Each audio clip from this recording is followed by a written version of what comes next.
ఓం శ్రీ గురుభ్యో నమః. హరిః ఓం. వసుదేవసుతం దేవం కంసచానూరమర్దనం దేవకీ పరమానందం కృష్ణం వందే జగద్గురుం. కృష్ణం వందే జగద్గురుం. తీర్త్వా మోహార్ణవం హత్వా రాగద్వేషాదిరాక్షసాన్ సీతా శాంతి సమాయుక్త ఆత్మా రామో విరాజతే. ఆత్మా రామో విరాజతే. ఆత్మస్వరూప బంధుగణ, భగవద్గీత జ్ఞాన ప్రవాహంలో భాగంగా 5వ అధ్యాయం కర్మ సన్యాస యోగంలో ఆఖరి శ్లోకం ముఖ్యమైనది. అంటే 29 శ్లోకములు ఉన్నప్పటికీ ఈ 5వ అధ్యాయం అనేది 26వ శ్లోకంతో పూర్తవుతుంది. ప్రసంగవశాత్తు అంటే ఏదైతే ఉపదేశము జ్ఞానబోధ అయిపోయినదో దాన్ని మరింత పటిష్టం చేసుకోవాలంటే మనం నిధిధ్యాసనం చెయ్యాలి, అంటే ధ్యానం చెయ్యాలి. ఆ ధ్యాన ప్రక్రియ యొక్క ప్రయోజనము గొప్పతనం గురించి ప్రవేశపెట్టడానికి 27, 28, 29 3 శ్లోకములని ప్రవేశపెట్టారు. వాటి యొక్క పూర్తి వివరణ 6వ అధ్యాయం అంతా ఉంటుంది. అందువలన అది చాలా అవసరము, అత్యావశ్యకము. కాబట్టి ఈ అధ్యాయం యొక్క ముఖ్యమైనటువంటి సారాంశం, తత్వం బోధించిన తరువాత ఆ ధ్యాన ప్రక్రియ గురించి ఒక్కసారి సంక్షిప్తంగా చెప్పడం జరిగింది అన్నమాట ఇక్కడ. అయితే 25వ శ్లోకంలో మనం ఏం చూసామంటే సర్వభూత ఇతే రతాః, సర్వభూత ఇతే రతాః, క్షీణ కల్మషాః. అంటే ఎప్పుడైతే యమ నియమ ఆసన ప్రాణాయామం అని చెప్తారు కదా పతంజలి, అంటే ఈ అహింస సకల ప్రాణుల యందు నేనే ఆత్మస్వరూపంగా ఉన్నాననే ఒక ఆ భావనతో సర్వ ప్రాణుల యందు ఎటువంటి ద్వేషబుద్ధి లేకుండా, హింసాత్మకంగా కాకుండా, జగత్ కళ్యాణం కోసం తపించేవాళ్ళుగా ఉండడాన్ని సర్వభూత హితేరతాః. అయితే దానివల్ల ఏం జరుగుతుంది? క్షీణ కల్మషాః, వారి యొక్క పాపములు అన్నీ కూడా వైదొలుగుతాయి. అప్పుడు వారు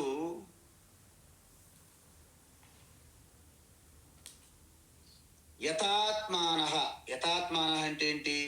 పూర్తిగా యథ అంటే నియంత్రించబడిన, ఆత్మానః అంటే అంతఃకరణం అని అర్థం. అంటే మీ యొక్క అంతఃకరణం పూర్తిగా శుభ్రమైనటువంటి అంతఃకరణంగా ఉంటారు. కాబట్టి మీకు ఎటువంటి ఆ యొక్క సంశయాలు కూడా నాశనం అవుతాయి. అప్పుడు మీరేమవుతారు? జ్ఞానులు అంటే ఋషయః, అంటే జ్ఞానం పొందడానికి పూర్తిగా అర్హత మీరు సాధించారని అర్థం. మరి జ్ఞానం ఎలా పొందుతాము? మళ్ళీ శ్రవణము, సందేహాలు తీర్చుకుంటే మననము. శ్రవణం మననము ద్వారా పూర్తి స్థాయి జ్ఞానం మీకు వచ్చింది. కానీ అది మనస్సు పైనే బుద్ధిలోనే ఉంటుంది. మళ్ళీ ఆఘాతములో మళ్ళీ ఎప్పుడులా పాత వాసనలు ఉంటాయి. సో ఆ సంశయములన్నీ పోగొట్టుకున్న తర్వాత వాళ్ళని ఏమంటారు? చిన్న ద్వైధ, అంటే చిన్న ద్వైధ అంటారు. అంటే ఎటువంటి సంశయాలు లేని జ్ఞానము అని అర్థం. నిశ్చయ జ్ఞానం. ఈ నిశ్చయ జ్ఞాన నిష్ఠలో నిరంతరం ఉండాలి. దాన్ని నిధిధ్యాసనం అంటారు. నిధిధ్యాసనం ద్వారా పొందినటువంటి ఆ ఆత్మతత్వాన్ని స్థిత ప్రజ్ఞ అంటారు. ఈ విధంగా మనం పూర్తిగా ఆ బ్రహ్మతత్వం అంటే ఆత్మలో లయమై ఉండడము. నేనేం చెప్పాను లయం అవడం అంటే? అంటే ఇన్నాళ్ళు ఆత్మ పరమాత్మ వేరు, నేను వేరు అనే ఒక భ్రమ, అపోహ ఏదైతే ఉందో దాన్ని విడిచిపెట్టడమే ఆత్మ పరమాత్మలో లయమవ్వడం. అందువలన మనం గీత నేర్చుకోవాలంటే నాకు ఏవేవో వేరే కారణాలు ఉన్నాయి, వేరే బాధ్యతలు ఉన్నాయి అని సాకులు చెప్పకూడదు. నిన్న మనం చూసాం ఏంటి? త్యజే ఏకం కులస్యార్థే. ఒక కులం కోసం, అంటే ఒక కుటుంబాని కోసం, ఒక వ్యక్తిని కూడాను మనము త్యాగం చేయడానికి సిద్ధపడతాము. ఒక గ్రామాన్ని రక్షించడం కోసం ఒక కుటుంబాన్ని కూడా త్యాగం చేయవచ్చును. ఒక దేశాన్ని, సమాజాన్ని రక్షించడానికి ఒక గ్రామాన్ని కూడా త్యాగం చేయవచ్చును. కానీ మోక్షం కోసం యావత్ పృథ్వీ అంటే సమస్త జగత్తునే త్యాగం చేయాలని చెప్పారు. మరి ఇవన్నీ చేస్తే వచ్చే ఫలం ఏమిటి స్వామీజీ? మోక్షము. శరీరం ఉన్నప్పుడు జీవన్ముక్తులుగా ఉంటారు. దేహం అనేది పండిపోయిన మామిడి పండు ఎలాగైతే రాలిపోతుందో, ఎండిపోయిన ఆకు ఎలాగైతే రాలిపోతుందో, దేహం రాలిపోయిన తర్వాత విదేహముక్తులుగా ఉంటారు. అయితే ఏదైతే 25వ శ్లోకంలో చెప్పారో అదే అర్థాన్ని, అదే తత్వాన్ని 26వ శ్లోకంలో కూడాను కొనసాగిస్తున్నారు భగవాన్ శ్రీకృష్ణ. అంటే మరింత స్పష్టంగా చెప్పడానికి. ఎందుకు? మీ ఆధ్యాత్మిక వృద్ధిలో ఉండే దశలు, ఎన్ని దశలు ఉన్నాయి మరొకసారి గుర్తు చేస్తున్నారన్నమాట. కామ క్రోధ వియుక్తానాం,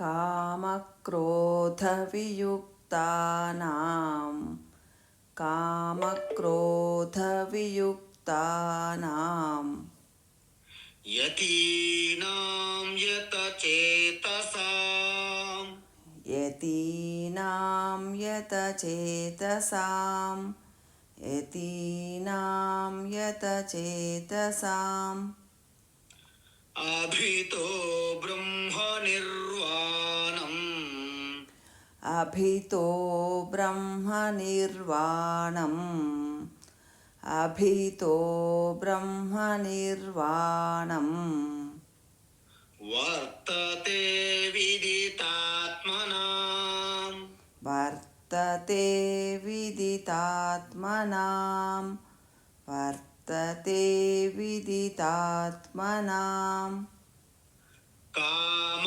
క్రోధ వియుక్తానాం, యతీనాం యతచేతసాం, కామ క్రోధ వియుక్తానాం, యతీనాం యతచేతసాం, కామ క్రోధ వియుక్తానాం, యతీనాం యతచేతసాం. అభితో బ్రహ్మ నిర్వాణం వర్తతే విదితాత్మనాం. అభితో బ్రహ్మ నిర్వాణం వర్తతే విదితాత్మనాం. అభితో బ్రహ్మ నిర్వాణం వర్తతే విదితాత్మనాం. మంచిది. అయితే ఈ శ్లోకం యొక్క వాస్తవానికి ముందు శ్లోకంలో చెప్పారు, కొత్త ఐడియా ఏం చెప్పట్లేదు. దాన్నే మరొకసారి ఇక్కడ అంతే మరికింత నిశ్చయం కలగాలి మనకని చెప్తున్నారు అన్నమాట.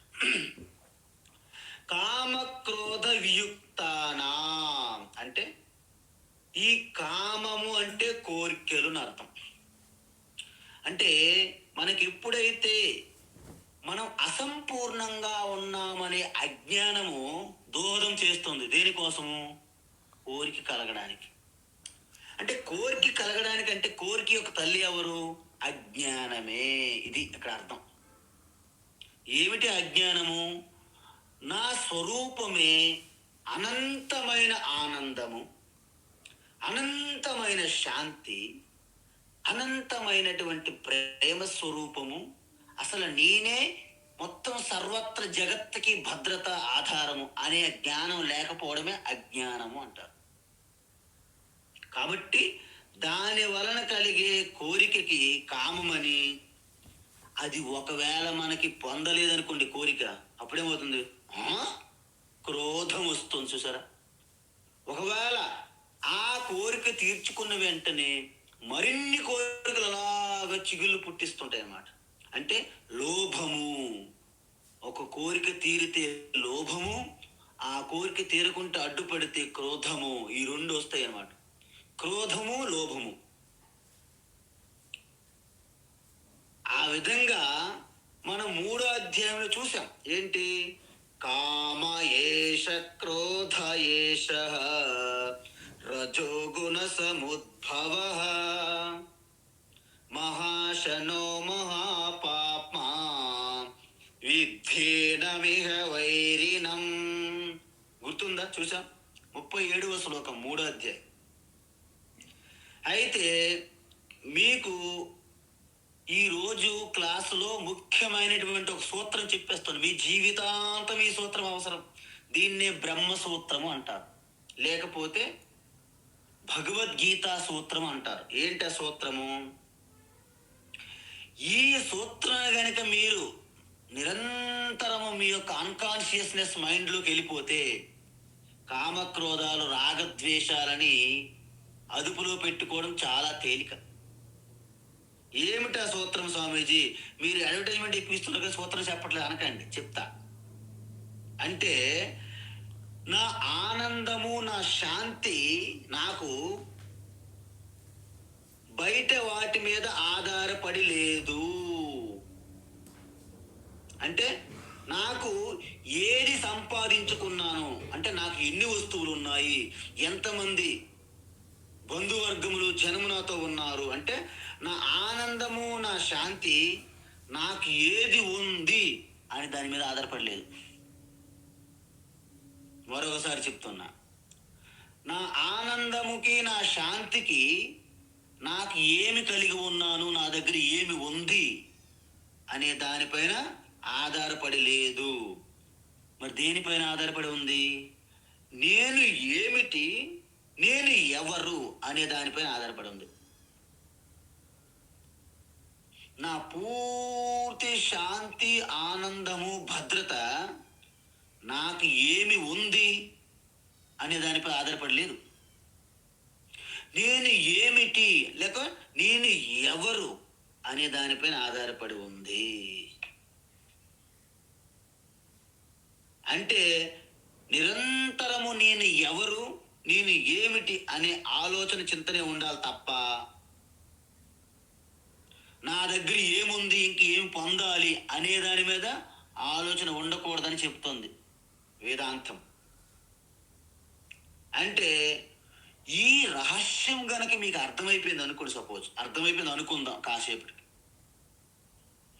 ఇకన మీ యోగక్షేమాల మీద మీకు ఎటువంటి బెంగ, వెదుకు, ఆందోళన, అలజడి ఉండవు. ఎందుకు? నా దగ్గర ఏముంది, నీ ఏం పొందాలి, దాని మీద నీకు ఆధారపడి లేరు. మీ ఆనందము, శాంతి నేను ఏమిటి, నేను ఎవరు అనే మీదే ఆధారపడి ఉంది. కాబట్టి ఇది తెలుసుకోలేదనుకోండి, మీ జీవితం అంతము కోరికలు తీర్చుకోవడానికి పరుగులు తీస్తూనే అలసిపోయి అలసిపోయి అలసిపోయి సొలసిపోయి ఆందోళన, అలజడి, అశాంతిగా దుఃఖంలో మునిగిపోతారనమాట జనం. ఈ సూత్రం తెలియట్లేదు. ఇదే చెప్తున్నారు కృష్ణ పరమాత్మ మనకి.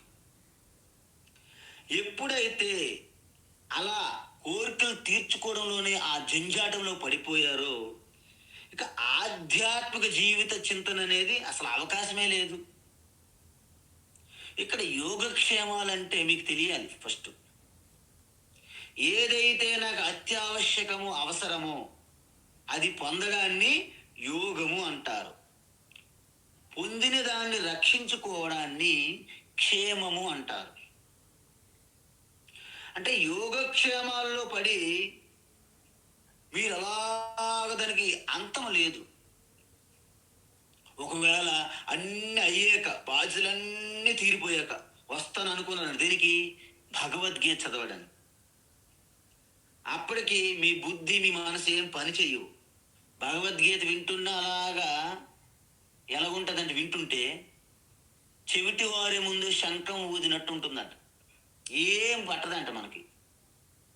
ఒకరేమో ఇలా శంఖం పట్టుకొని బం బం భోలే భోలేనాథ్ భోలేనాథ్ అని, तीनों लोकों के स्वामी हो भोलेनाथ,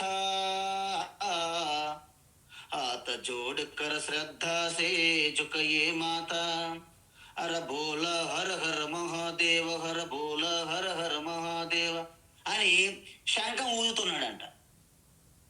ఒక చెవిటివాడు అన్నాడంట, ఏమయ్యా నువ్వు ఎంత కొరికినా దాని నుంచి ఏమి రాదు, అది కొబ్బరికాయ ఏం కాదు కదా అన్నాడంట. చాలా టైం అయిన తర్వాత అప్పుడు చెప్పాడు ఆయన. పాపం ఎంత జ్ఞానమో.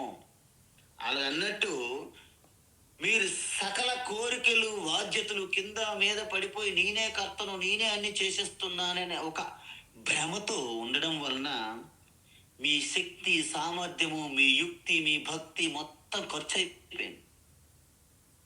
భగవద్గీత క్లాసులో కూర్చోమంటే మెకానికల్ యంత్రంగా ఉంటారు తప్ప ఎటువంటి తంత్రం మీలో పని చెయ్యదు. అందువలన ఈ కామక్రోధాలని తగ్గించుకోవడం అంటే ఏంటి? నా యొక్క ఆనందము, నా శాంతి, నా భద్రతకి బయట ఏమీ లేదు, సర్వము నా లోపలే కోరుగా ఉన్నది అని తెలుసుకోవడము. దీన్ని వైరాగ్యం, విరక్తి అంటారు. తరువాత యత చేతసాం అని అన్నారు. అంటే యత అంటే నియంత్రించడము, చేతసాం అంటే అంతఃకరణం, మనస్సు.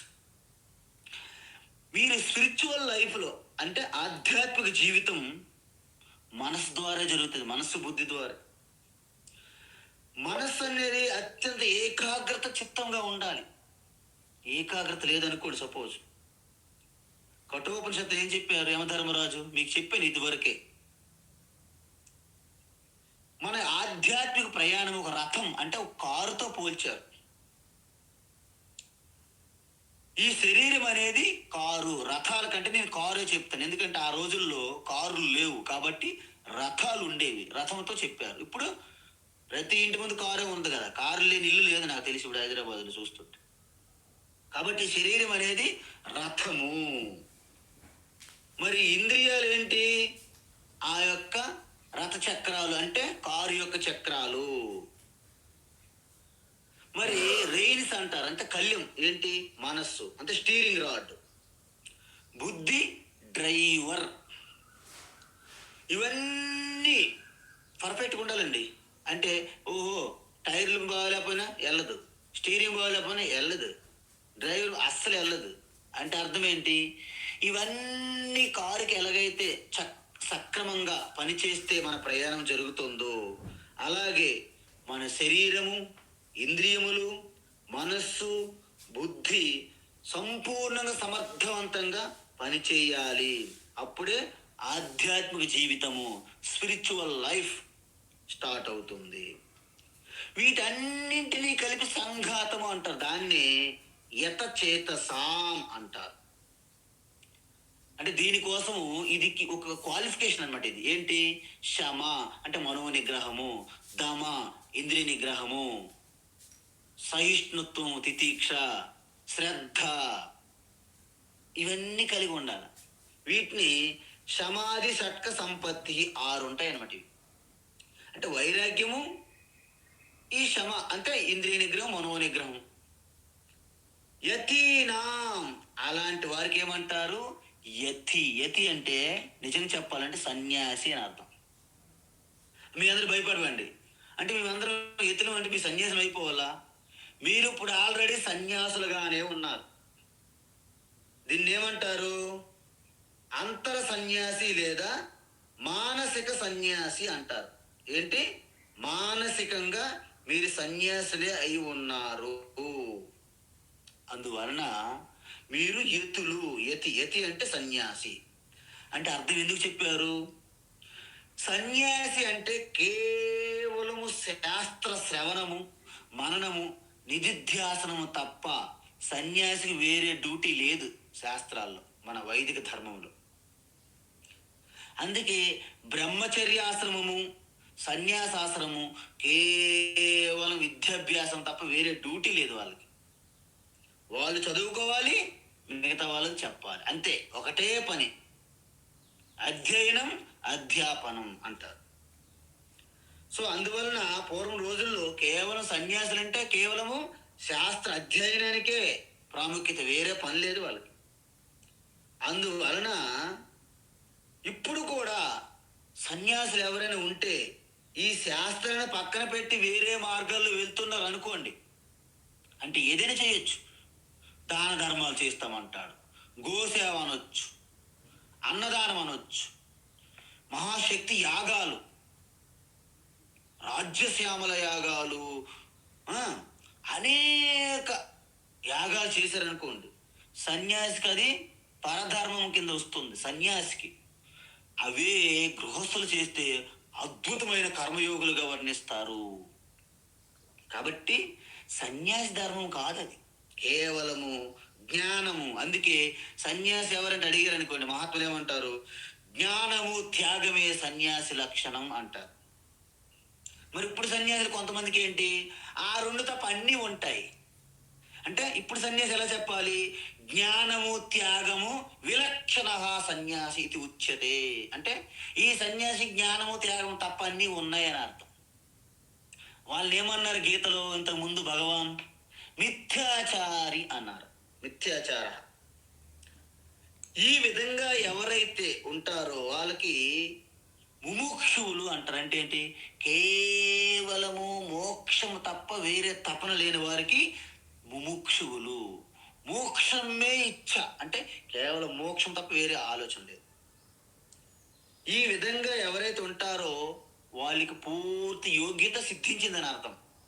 అప్పుడు శ్రవణము, మననము, నిధిధ్యాసనం ద్వారా, శ్రవణం వల్ల ఏం కలుగుతుంది? అజ్ఞానం పోయి నేను ఆత్మ, బ్రహ్మ, పరమాత్మ స్వరూపాన్ని అని జ్ఞానం కలుగుతుంది. కానీ ఇంకా మీకు సంశయం మిగిలే ఉన్నాయి. అప్పుడు మీ తోటి సాధకుల ద్వారా కానీ మళ్ళీ అయిపోయిన క్లాసులు మరొకసారి అలాగ చదువుతూ అధ్యయనం చేస్తూ ఇంకా సంశయం ఉంటే గురువు ద్వారా నివృత్తి చేసుకోవాలి. దాన్ని మననము అంటారు. ఎప్పుడైతే శ్రవణ మననం ద్వారా మీకు నిశ్చయ జ్ఞానం కలిగింది, కానీ ఇంకా దృఢం కావాలి, అంటే అన్షేకబుల్ నాలెడ్జ్ అంటారు. అంటే ఏంటి? ఒక పోలు ఎలాగైతే పాతి పెట్టి కదలకుండేలాగా ఊపుతామో షేక్ అవ్వకూడదు అనమాట మీ జ్ఞానం. సృష్టిలో ఎవరు ఎంతటి పెద్దవాళ్ళైనా చిన్న పెద్దగా మీరు చూడకూడదు. ఆత్మే సర్వత్రా ఉన్నది కాబట్టి ఎంత పెద్దవాడైనా చిన్నవాడైనా ఆత్మస్వరూపులే కాబట్టి మీ యొక్క కాన్ఫిడెన్స్ అంటే విశ్వాసం సన్నగిల్లకూడదు. మనం చెప్పాను, కాళిదాసుకి దండికి ఇద్దరికి ఉన్నటువంటి వ్యత్యాసం. అందువలన ఈ విధంగా నిశ్చయమైనటువంటి జ్ఞానం పొందడాన్ని విదితాత్మ అంటారు. విదితాత్మ అంటే ఏంటి? విదిత ఆత్మ ఏన సహ విదితాత్మ. ఇది సమాసాలు అంటారు సంస్కృతంలో, బహురీ సమాసం అని అర్థం.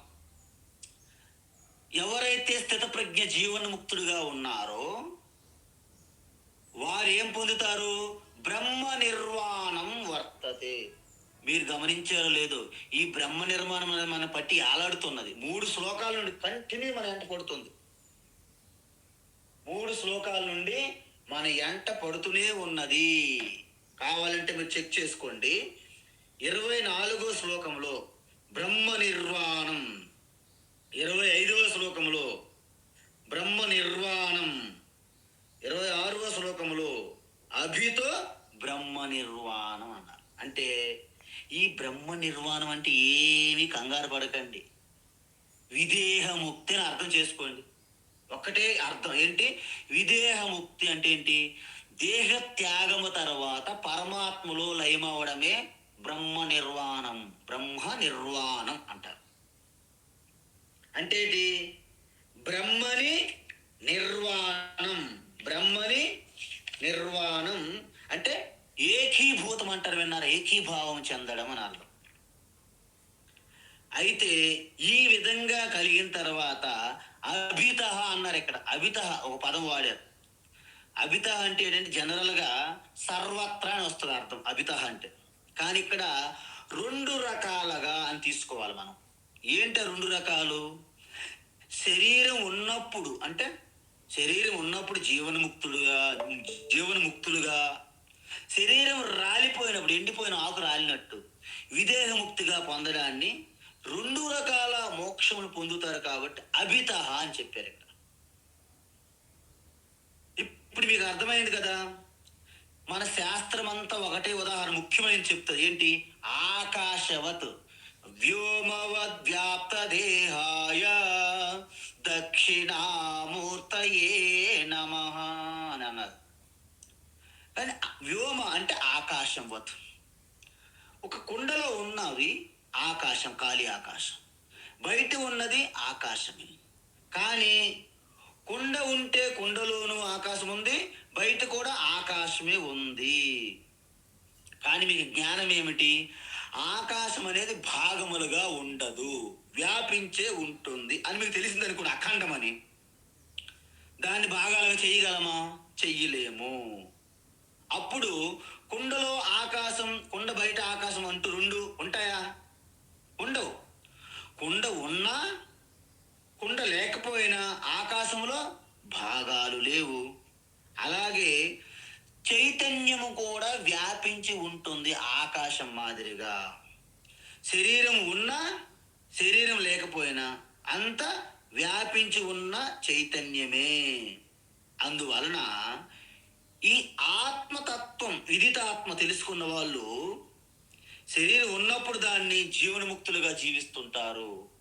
శరీరం పడిపోయిన తర్వాత విదేహముక్తి అంటే ఈ జ్ఞానం వల్ల 2 ఫలాలు. ఏంటి? జీవన్ముక్తి, విదేహముక్తి. ఇక్కడతో 5వ అధ్యాయం బోధ అయిపోయింది. అంటే ఏం చేయాలి మనం? ఓం తత్సత్ ఇది శ్రీమద్ భగవద్గీత అని చెప్పాలి. యాక్చువల్ అయిపోయింది కాబట్టి. కానీ ఇక్కడ చెప్పారా? చెప్పలేదు. ఎందుకు చెప్పలేదు అనేది ఇప్పుడు మనం చూడాలి. అయితే ఇప్పుడు 27వ శ్లోకం చూద్దాం. ఏంటది? స్పర్శాన్ కృత్వా బహిర్బాహ్యాన్. స్పర్శాన్ కృత్వా బహిర్బాహ్యాన్. స్పర్శాన్ కృత్వా బహిర్బాహ్యాన్. చక్షుశ్చైవాంతరే భ్రూః. చక్షుశ్చైవాంతరే భ్రువోః. చక్షుశ్చైవాంతరే భ్రువోః. ప్రాణాపానౌ సమౌ కృత్వా. ప్రాణాపానౌ సమౌ కృత్వా ప్రాణాపానౌ సమౌ కృత్వా నాసాభ్యంతరచారిణౌ నాసాభ్యంతరచారిణౌ నాసాభ్యంతరచారిణౌ స్పర్శాన్ కృత్వా బహిర్బాహ్యాన్ చక్షుశ్చైవాంతరే భ్రూః స్పర్శాన్ కృత్వా బహిర్బాహ్యాన్ చక్షుశ్చైవాంతరే భ్రువోః స్పర్శాన్ కృత్వా బహిర్బాహ్యాన్ చక్షుశ్చైవాంతరే భ్రువోః ప్రాణాపానౌ సమౌ కృత్వా నాసాభ్యంతరచారిణౌ ప్రాణాపానౌ సమౌ కృత్వా నాసాభ్యంతరచారిణౌ ప్రాణాపానౌ సమౌ కృత్వా నాసాభ్యంతరచారిణౌ. అద్భుతమైనటువంటి ధ్యానం గురించి స్పష్టంగా ఒక సూత్రంగా చెప్పారు భగవాన్ శ్రీకృష్ణ. ఇప్పుడు మీరందరూ ఒక విషయం గమనించాలి. రోజు నేను ధ్యానం చెప్తున్నాను అంటే ఎక్కడి నుండి చెప్తున్నానో మీకు తెలుసా? ఇదే నాకు సూత్రము. ఇక్కడ నుండే మీకు రోజు ధ్యానము, గైడెడ్ మెడిటేషను ఈ శ్లోకం ఆధారంగానే చెప్తున్నాను. అందుకే ఈ శ్లోకాన్ని గీతా యోగ ముద్ర అంటారు. మీరు అనేక ముద్రలు వినుంటారు. శాంభవి, కేసరి ముద్ర, శాంభవి ముద్ర, అనేక ముద్రలు ఉంటాయి. దీన్ని అత్యద్భుతమైనటువంటి యోగేశ్వర కృష్ణ మనకు అద్భుతమైనటువంటి ఒక టిప్పు. ఇవన్నీ విడిచిపెట్టి అర్థం కాక శ్వాసమధ్యాస ధ్యానం అంటుంటారు కొంతమంది. శ్వాస మీద కూడా మనం ధ్యాస పెడుతున్నాం, చూస్తున్నారు రోజు మీరు. అది ఒక చిన్న ప్రక్రియ. ఏంటి? మీ మనసుని నిశ్శబ్దం, ప్రశాంతం చేయడానికి శ్వాసను గమనించాలి. దాన్ని బుద్ధిజం తెచ్చారు. ఆ టెక్నిక్ ఏంటది? ఉపాసన అని, విపశ్యన అంటారు వాళ్ళు. అంటే విపశ్యన కూడా అనరు, విపాసన అంటారు వాళ్ళు. సంస్కృతంలో ఏమనాలి? విపశ్యన. పశ్యన అంటే గమనించడము, చూడడము. వి అంటే విశేషేణ, అంటే పూర్తి స్థాయిలో గమనించడాన్ని విపశ్యన అంటారు. అందువలన స్పర్శాన్ అంటే పూర్తిగా శబ్ద, స్పర్శ, రూప, రస, గంధాలు అన్నింటిని కూడా అంటే బయట విడిచిపెట్టి ఇంద్రియములన్నిటిని కూడా ఉపసంహారం చేసుకుంటూ, ముఖ్యంగా చక్షుహు అంటే నేత్రములు ఇంపార్టెంట్ అన్నిటికంటే. అందుకే కనులు మూసిన వెంటనే జగత్తంతా మాయమైపోతుంది. ఆ యొక్క దృష్టిని భ్రువోహో మధ్య కృత్వా అంటే ఏంటి? ప్రాణాపానౌ సమౌ కృత్వా అంటే మీ యొక్క ముక్కు లోపల అంతర్భాగములో ఉచ్ఛ్వాస నిశ్వాసలు అంటారు. ఉచ్ఛ్వాస అంటే అపానము, నిశ్వాస అంటే ప్రాణము. అంటే శ్వాస తీసుకున్నప్పుడు, విడిచిపెట్టేటప్పుడు ఈ రెండు మీ ముక్కు నాసిక అంతర్భాగం లోపల సమానమయ్యేటట్లు గమనిస్తూ, మీ దృష్టిని భ్రువోహో అంటే కనుబొమల మధ్య నిలపవలెను. నాసాభ్యంతర చారినవు. ఈ ముక్కు లోపల ఈ యొక్క శ్వాస కిందకి మీదకి సమానంగా చరిస్తుంది. మీ యొక్క దృష్టిని మాత్రం కనుబొమల మధ్య నిలపవలెను. ఇది అద్భుతమైనటువంటి ధ్యాన ముద్ర. అందుకే గీత ధ్యాన ముద్ర అంటారు. అయితే ఎందుకు ఈ పరిస్థితి? మనకు అంత జ్ఞానం అని తెలిసిపోయింది కదా, మరి దీంతో మనం కింద మీద ఈ జిమ్నాస్టిక్స్ ఎందుకు అంటే, భగవాన్ శ్రీకృష్ణ ఏమంటున్నారంటే, వాస్తవానికి మనకి జ్ఞానమంతా ఉన్నది. ఎక్కడ ఉంటది జ్ఞానము? మన బుద్ధిలో కూర్చోండి వెళ్ళి. ప్రతి ఒక్కరికి బుద్ధిలోనే జ్ఞానం ఉంటుంది. అయితే ఆ బుద్ధిలో ఎక్కడ ఉంటుంది? పైన ఆ మనసు యొక్క పైనే జ్ఞానం తిరుగుతుంటది అన్నమాట. అందువలన మనకి ఎటువంటి పరిస్థితులు, ప్రతికూలమైన పరిస్థితులు కలిగినప్పుడు చింతాకాంతుడైపోయి ఉద్రిక్తంగా మారిపోతాం. ఎందుకు? ఆ క్షణంలో మీ పైన జ్ఞానం తప్ప ఆ యొక్క సుప్త అవస్థలో ఉన్నటువంటి అజ్ఞానం వాసనలు అలాగే ఉన్నాయన్నమాట. వాటికి ఏమి కదిలించట్లేదు ఎవరు. పైన మాత్రం జ్ఞానం అలా తిరుగుతుంది. అందువల్ల చాలా మంది ఏమంటారంటే, అరే నేను అనుకోలేదండి, అసలు ఆ టైంలో నేను అసలు ఊహించలేదండి ఇలా జరుగుతుందని. ప్రతిసారి సారీ చెప్తుంటారు. అంటే ఏంటి? వాళ్ళకి తెలియక కాదు, వాళ్ళకి అన్నీ తెలుసు. కానీ ఆ క్షణములో ఆ సుప్త దశలో ఉన్నటువంటి మనస్సులో ఉన్నటువంటి వాసనలు పైకి వచ్చేస్తాయి అన్నమాట. మీ జ్ఞానం పక్కకి వెళ్ళిపోతుంది. అందువలన మన జ్ఞానాన్ని పైన ఉన్నటువంటి మనసులో ఉన్న సుప్త చేతనంలోకి పంపించాలి. ఏంటి? పైన చేతన మనసులో ఉన్న జ్ఞానాన్ని సుప్త చేతన అవస్థలోకి పంపించాలి. జ్ఞానాన్ని ఎలా పంపిస్తాం? ఇదేమైనా ఇంజక్షనా? కాదు.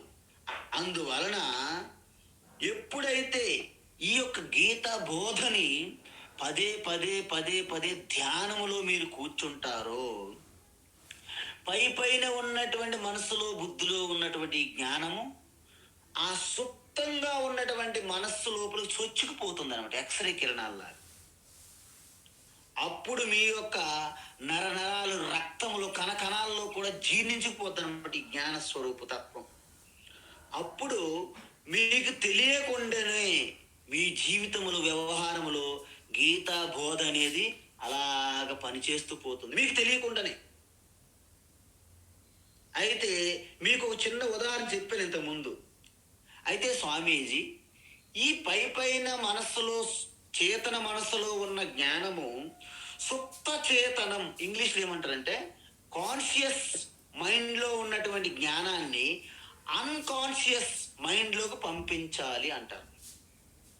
ఎలా? మీరు చిన్న ఉదాహరణ చూడండి. కాఫీ ఇచ్చారనుకో మనకి, దాంట్లో పంచదార వేసి అమ్మగారు కాఫీ ఇచ్చారు. అయితే ఈయన ఈ పేపర్ చదువుతూ అసలు పంచదారని కదిలిస్తేగా అలా వండుకొని తాగుతాడు. ఏమండి పంచదార వేయలేదు మీరు అన్న. వేసానండి, చప్పగా ఉంది అన్నారు. అమ్మగారు మరొక స్పూన్తో చేసేస్తారు. అక్కడ ఆవిడ బిజీ, అక్కడ వంటగదిలో మరి వంట చేయాలి కదా. ఈయన మాత్రం పేపరు, క్రికెట్ ఇవన్నీ చూసుకుంటూ అలాగ తాగుతాడు. మళ్ళీ చప్పగా ఉంది. 2 సార్లు కాఫీలో షుగర్ వేసాను, కలపండి అని చెప్తారు అమ్మగారు అక్కడ నుంచి, గురువు వంటగది నుండి. అప్పుడు ఈయన స్పూన్ తీసుకొని కింద మీద మొత్తం కలుపుతారు. అప్పుడు షుగర్ ఎక్కువైపోయింది. మరి అందుకే ముందు కలపకంటే అలా ఉండడం వల్ల ఇలా అయిందంట. దాని అర్థం ఏమైంది? మీకు జ్ఞానం సంపూర్ణంగా పై మనసు బుద్ధిలో నిండిపోయింది, కానీ అది కరగలేదు ఆ జ్ఞానం. ఎలాగైతే కాఫీలో పంచదార వేసి స్పూన్తో ఇటు అటు ఎలాగైతే కలుపుతారో, ఆ విధంగా ఈ యొక్క జ్ఞానాన్ని మీ యొక్క మొత్తం స్వరూపం అంతా వ్యాపించాలంటే మీరు దాన్ని ధ్యానం చేయాల్సి ఉంటుంది.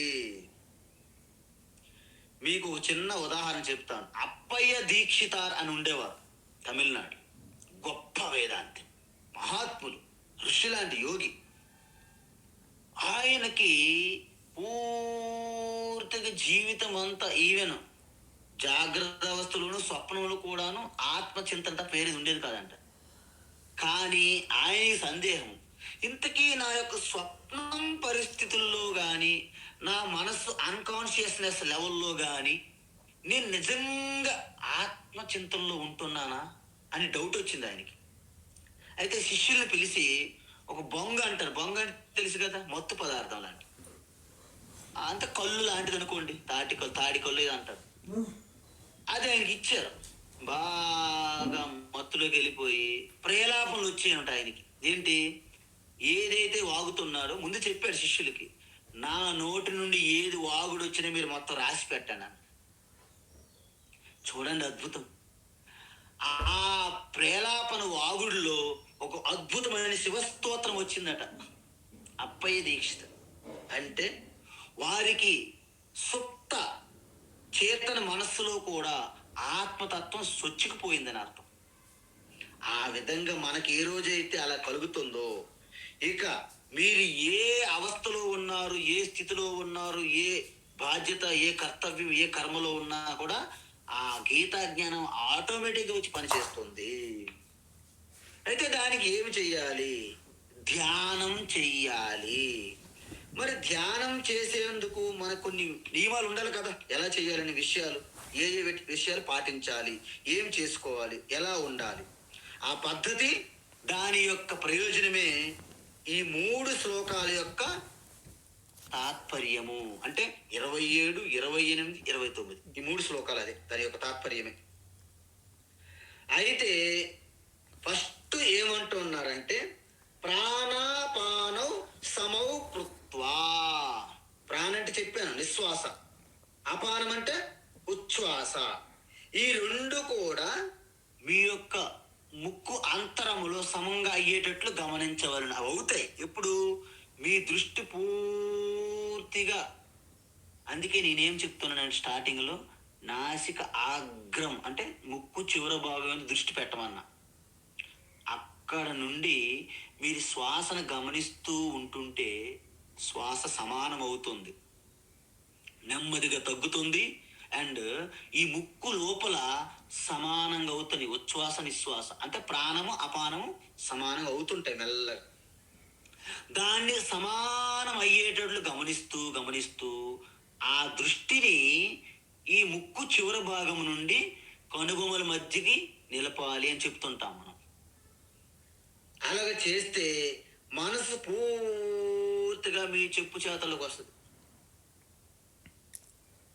అందువలన ఎప్పుడైతే మనకి కోపతాపాలు ఉన్నాయనుకోండి, శ్వాసలకు మనం కొంచెం నియంత్రణ వచ్చిందనుకోండి, అవన్నీ ఆగిపోతాయి. ఎందుకు?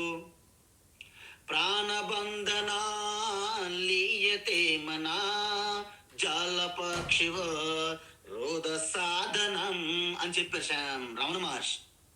అంటే ప్రాణబంధనం, మీరు ఎప్పుడైతే ఈ ప్రాణవాయువుని నియంత్రించగలిగారో మనస్సు గిలగిలగిలగిల కొట్టుకుంటుందట. ఎలాగైతే వలలో పడినటువంటి పక్షి ఎలాగైతే కొట్టుకుంటుందో రెక్కలు, అలాగా గిలగిల కొట్టుకుంటుందట మీ మనస్సు. ఎందుకు? ప్రాణం అనేది దానికి ఇంధనం మనస్సుకి. కాబట్టి ఈ విధంగా మనం చేయడం అనేది చాలా అవసరము. మనం యజ్ఞాల్లో చెప్పాం, 12 సాధనలు, ప్రాణాయామ యజ్ఞం కూడా చెప్పాము అప్పుడు. అందుకే ప్రతి వైదిక కర్మలో ఆ పండితులు ఏం చేస్తుంటారు? ఓం శుక్లాంబరధరం విష్ణుం శశివర్ణం చతుర్భుజం ఓం భూహు ఓం భువః ఓం స్వహ అంటే ఏంటి?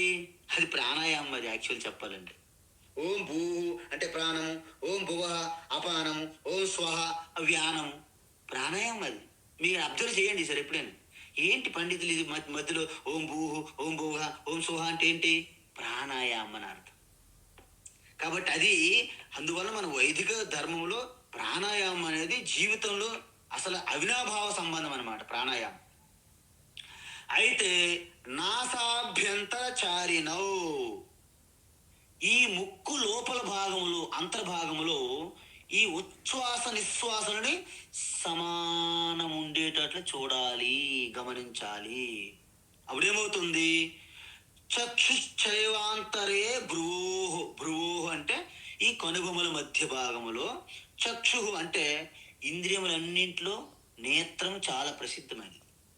కాబట్టి దానిని ఆ దృష్టిని కనుబొమ్మల మధ్య నిలపాలి. అంటే అర్థం ఏంటి? మిగతా ఈ యొక్క శబ్ద స్పర్శ రూప రసగంధములన్నిటి నుండి ఇంద్రియాలను ఉపసంహరించాలని అర్థం. ఏంటవి? బాహ్యాన్ స్పర్శాన్ బహికృత్వా అంటే ప్రాపంచిక ఇంద్రియ విషయాలన్నీ బయట విడిచిపెట్టాలి. వాటి ఆలోచనలు కూడా మనసులో ఉండకూడదు. అది విషయం ఇక్కడ. ఈ విధంగా చేసిన తర్వాత మనం ఏం చేయాలి? ఇప్పుడు మీరు మానసిక సన్యాసి అయిపోయారు ఆల్రెడీ. యు ఆర్ యతులు అయిపోయారు, మీరు మానసిక సన్యాసులు అయిపోయారు. కాబట్టి ఇప్పుడు నేనేం చేయాలి? అలాగా బెల్లంకుంటే రాయిలో ఉండిపోవాలా? స్తంభంలా ఉండాలా? కాదు. ఏం చెప్తున్నారు ఇప్పుడు అంటే యతేంద్రియమనోబుద్ధి यतेन्द्रियमनोबुद्धिः यतेन्द्रियमनोबुद्धिः మునిర్మోక్షపరాయణః मुनिर्मोक्षपरायणः मुनिर्मोक्षपरायणः విగతేచ్ఛాభయక్రోధః विगतेच्छाभयक्रोधः विगतेच्छाभयक्रोधः యః సదా ముక్త ఏవ సః यः सदा मुक्त एव सः यः सदा मुक्त एव सः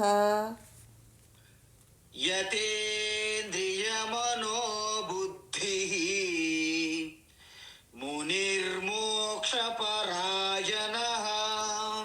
यतेन्द्रियमनोबुद्धिः मुनिर्मोक्षपरायणः यतेन्द्रियमनोबुद्धिः मुनिर्मोक्षपरायणः విగతేచ్ఛాభయక్రోధః యః సదా ముక్త ఏవ సః विगतेच्छाभयक्रोधः यः सदा मुक्त एव सः विगतेच्छाभयक्रोधः यः सदा मुक्त एव सः ఉత్తమం.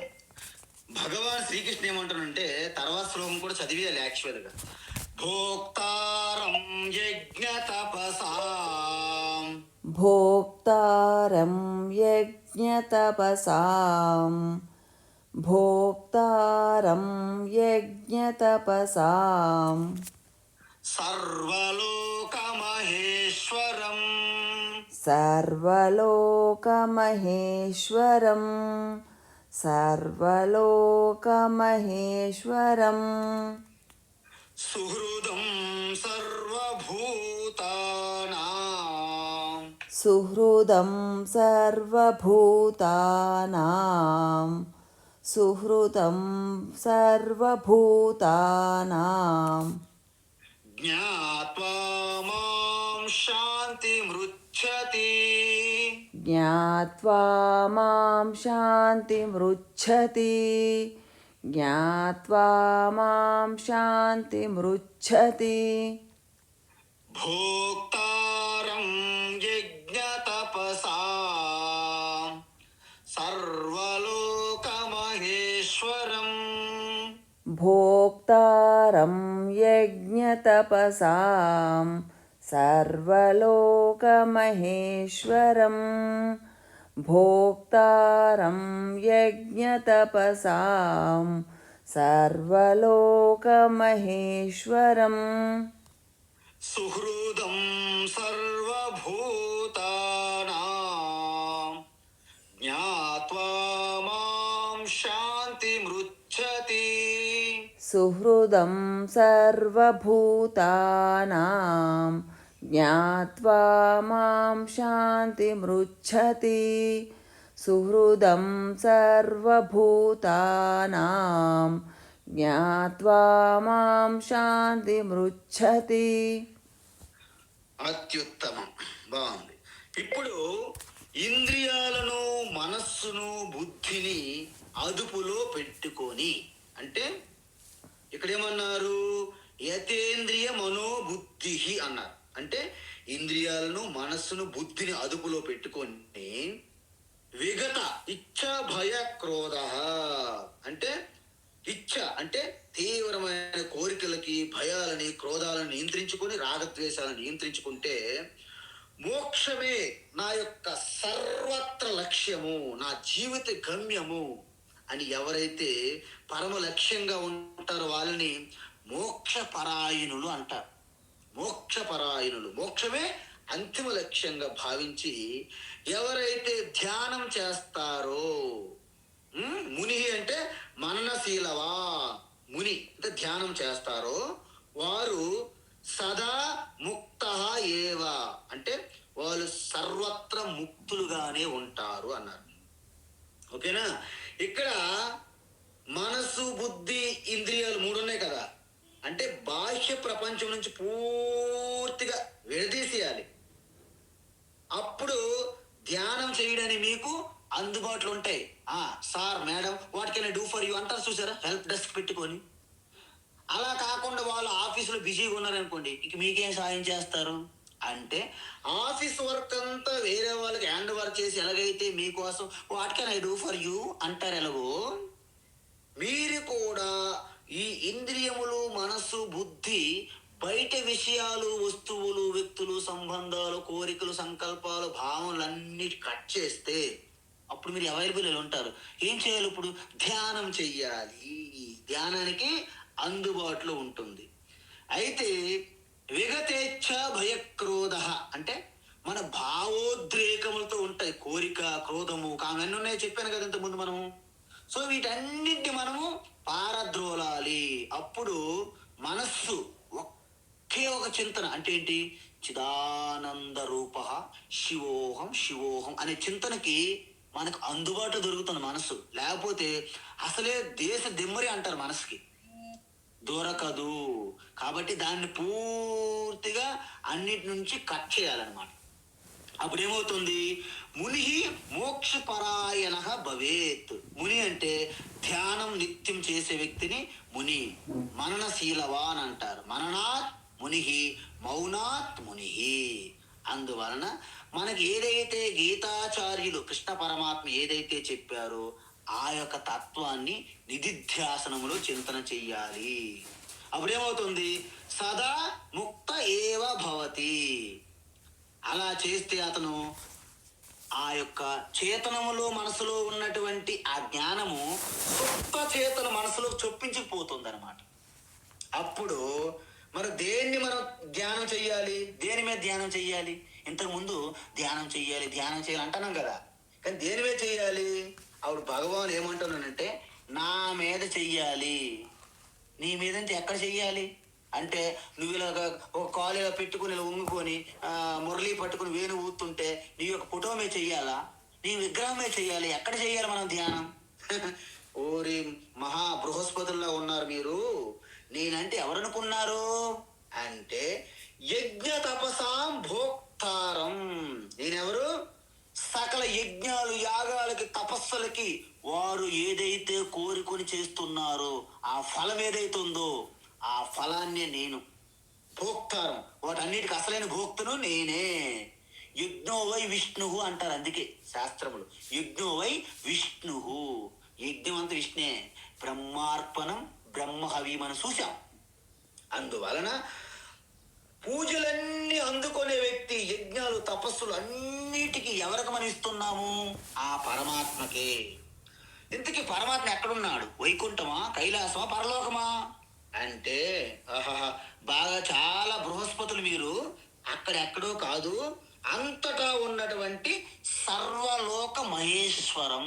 అంటే మొత్తం 3 లోకాల 14 లోకాల మీ ఇష్టం, మీ కౌంటు. నేను ఒక్కొక్కసారి 14 ఎందుకు అంత కక్కుర్తి, నేను 64 లోకాలు అనుకోను ఒకసారి. మంచిది అన్నారు మా స్వామి.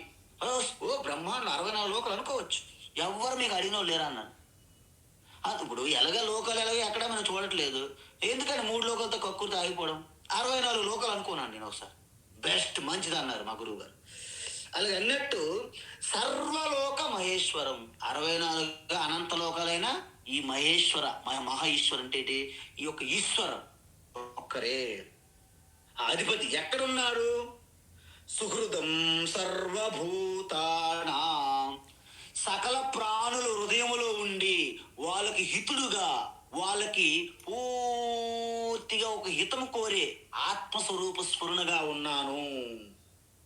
అందువలన సకల ప్రాణుల్లో ఉన్న నన్ను తెలుసుకొని జ్ఞాత్వ శాంతిం రుచ్యతి. రుచ్యతి అంటే పొందుము అంటే ఏంటి?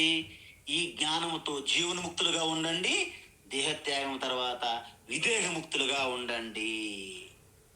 అంటే ఇది టూకీగా చెప్పాము. ప్రతి పదము ఈ 3 శ్లోకాల్లో చెప్పిన దాని గురించి సవివరంగా 6వ అధ్యాయం నడుస్తుంది మన బండి. కాబట్టి ఇక మధ్యలో ఎందుకని 2 నిమిషాలు ఎక్స్ట్రా తీసుకున్నాను. ఓం తత్సదితి. అమ్మ చెప్పమ్మ. ఓం తత్సదితి. ఓం తత్సదితి. హరి ఓం. ఓం తత్సదితి. శ్రీమద్భగవద్గీతాసు ఉపనిషత్సు బ్రహ్మ విద్యాయాం యోగశాస్త్రే శ్రీకృష్ణార్జున సంవాదే కర్మ సన్యాసయోగో నామ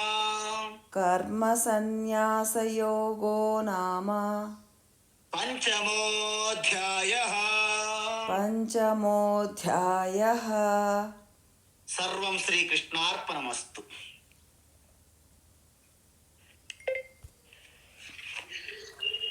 హరి ఓం స్వామీజీ. హరి ఓం.